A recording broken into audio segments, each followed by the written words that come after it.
Hi, my name is Frank Barrett-Mills, the Executive Chef for a number of the brands here at the MIC. Look forward to working with you. Apples are great for restaurants to use for fall recipes for many reasons.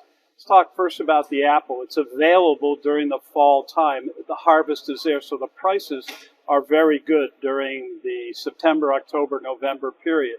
Secondarily, it's used a lot. The apple is used with roast meats and heavy vegetables, and it ends up keeping the meats moister. It brings out flavors of the meat.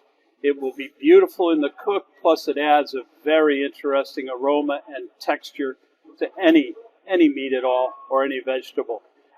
Back in the old days when apples were hard to get, they were very valuable, and restaurants used it as an upscale for their recipes. And today it's the same way. When you see apple chutney or apple with a pork recipe, apple and onion, it lifts the quality of the plate, and it also lifts the quality of the product.